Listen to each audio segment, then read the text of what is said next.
Well, I woke up this morning from a reoccurring dream. All right, hello people. I'm Jaby KOAY, joined by ACHARA KIRK. What's up? We're looking at an RRR related video. This is called Train Blasting VFX Breakdown Surpreeze VFX Studios. And yeah, so RRR was obviously a phenomenal film that is loved by Americans and Indians alike, apparently. And so I thought that this VFX breakdown could be a fun video to check out. Let's do it. If you guys haven't already, hit that subscribe button, bell icon, all notifications, and pretty please vote this up. Let YouTube know you're enjoying what you're watching. Here we go. For the Indian blockbuster RRR, we worked on the big rescue scene in the beginning of the film. We combined physical miniatures, fully computer-generated environments, crowds, fire simulations, and more. Overall visual effects supervisor Srinivas Mohan approached us with the task of making 8 miniature model oil train cars. These models needed to be made in full metal in order to take the heat from fire and explosions. Oh, okay. So Models. In order to get the models made in time for shipping and filming, we hired a specialized workshop in Virginia, USA. Doggy. Wow. They were in the USA? Led by our miniature effects supervisor Silas Pulse, the team created the train cars with iron cast, fully functional trucks. Oh, wow. That's cool. That's amazing. Oh, hell yeah, they use miniatures. That's cool. That is so cool. No wonder it looks so awesome.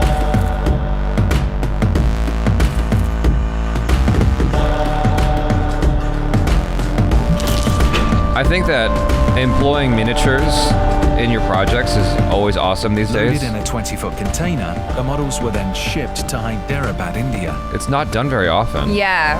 But it adds this realistic looking element. Exactly. I mean, if you go back and watch Independence Day, a few months later, all those explosions are miniatures. The Surpreeze team traveled to India to oversee the miniature shoot and full-scale principal photography. Wow. We also gathered on-set data and references. So cool. The whole scene is created with only a few practical set pieces. Everything else is either practical miniatures or fully computer-generated. Yo, this is dope! This is so old school. That's amazing. To find inspiration for the river village environment, we traveled to Rajamouli at the east coast of India. Here we scanned textures and captured drone footage as reference for the environment built entirely computer-generated. Back at our office in Copenhagen, our visual effects team spent months creating environments, hero assets, and composite everything together. So those crowds were computer generated? I think at a distance. It's merging both, right? Right. It transitions from golly. It transitions from practical to VFX. That looks really good. I also love how they made the water look a lot cleaner. Wow. They did such a good job on this because it just feels so real and immersive. Like you're not even really thinking about, you know, the background. You're just like, oh, I'm in whatever year it's set, right?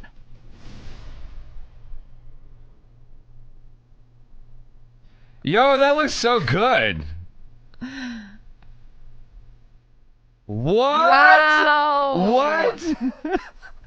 Oh my gosh. That horse looks so good too. Look at the smoke and everything.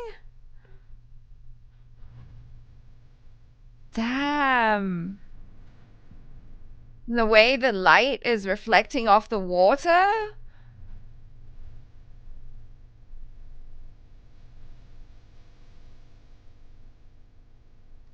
Wow. Oh, poor kid. Wow.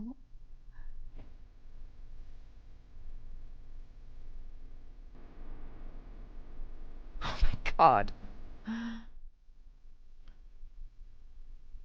Okay, they doubled people up. Okay. Yeah. That's a technique used a lot is you take extras and just double them. That horse is not... Is it real? It is real.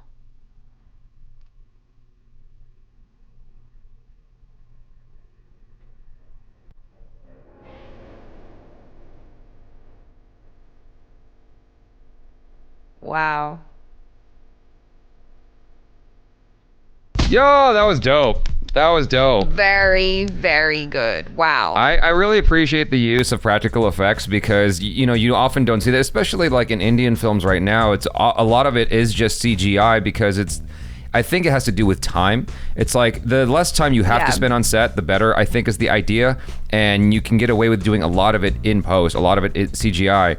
And to combine the two elements, I think, is always the best way because then it gives it a more, there's something more real looking about it. Yeah. Because of the texture that still sometimes is hard to replicate in the computer for whatever reason. I mean, I suppose that if you gave it enough time, you could render it in the computer, but then, like, again, that's costing you time. Yeah. And I think that's what it comes down to. It's same with video games. It's like, it's not about the system you're on anymore. It's just how much time the studio has to develop the game that makes it look as good as it can, right? I love the old school techniques being integrated. I think that's super, super cool. Yeah, no, I agree. Using the old school techniques, there's just something about it that seems more real. Like, I feel like with the advent of modern technology, it's almost like we're using the tech as a crutch these days. I hear it all the time when on set or even when we're doing stuff. It's like, oh, we just don't have time. It's okay. We'll fix it in post. We'll fix it in post. Right. And that's just kind of the thing that happens. But you really see the difference when productions take the time to craft it. Yeah, to craft it, to make these practical effects because it just looks far superior a lot of the time. Or as you say, when you combine it with some well-placed VFX,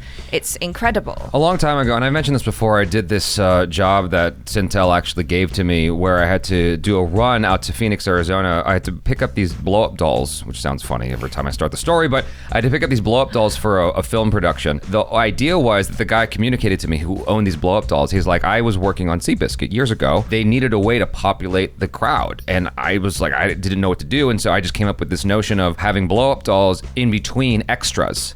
And because you have actual people moving, it gives the sensation that all of those people are real people. I mean, obviously there is some added CGI of like duplicating individuals. He also did the same technique for Kingsman, the King's Speech. The opening shot of when Colin Firth walks out and you see the crowd. That crowd is comprised of extras and blow-up dolls combined. Like you just put them in between real people. And because of that, it gives it the sensation that those are all real individuals, even though you can't see that it's like half of those people aren't real. What I'm driving at ultimately is the combination of elements is what makes things work best. Yeah. And so by using real people and blow-up dolls, you manage to make it look like it was a full crowd. And you also add on like duplication of crowd, which is like a very, very popular technique I see used, especially in Indian films, because they love, I noticed that in, I think more often in South Indian films, they love the look of just like massive crowds. And so it's hard to achieve that in a practical way and to like hurdle all these people. To wrangle all the people, not hurdle, but herd all these people. It's like, that's just a lot of people, right? Yeah. And to organize that is complicated. The easiest way to do it is just have like a group and just, duplicate it repeatedly, in order to fill out that crowd. Yeah. I mean, you can't tell when you're watching the movie. You can't tell like how many times that same woman or man was used. I love this idea so much, and it worked to astoundingly great effect because you watch it and you're like, there's only a handful of instances I was watching and I could tell it was VFX. Like some of the bird's eye view shots, I was like, I can tell it's VFX, but it still looks nice enough that I'm immersed in the story, right? What I'm driving at ultimately is it felt like Hollywood level in a lot of ways. Yeah. And it's because they were using some classic techniques with modern techniques, which is just not, it's even in the West, they don't do that too often anymore. No, and I think it is because of this whole time thing. It's like, okay, do we take the time to build the miniatures and to put in all that work before shooting, or do we go, whatever, we'll just shoot it and then we'll figure it all out in post? And well, here's the sad thing is that VFX people are grossly underpaid here. Yeah. And so they're almost like cheap labor, even though it's not cheap. Yeah, they're underpaid and overworked. I have a friend who works for a very prominent VFX house, and he's always complaining about that. Yeah, I had friends who worked on Star Wars The Force Awakens, and they were like, it wasn't, I'm not going to say anything about it. All I can say is that they worked really, really hard, and to the point that they were sleeping under their desk. So, wow. But anyway, hopefully you guys enjoyed that. Do let us know your feelings in the comments below. If you're VFX artists yourselves, I would love to hear your stories in the comments. Do subscribe, bell icon, all notifications, vote this up. Thanks. I'm Jaby KOAY. This is ACHARA KIRK. Peace out.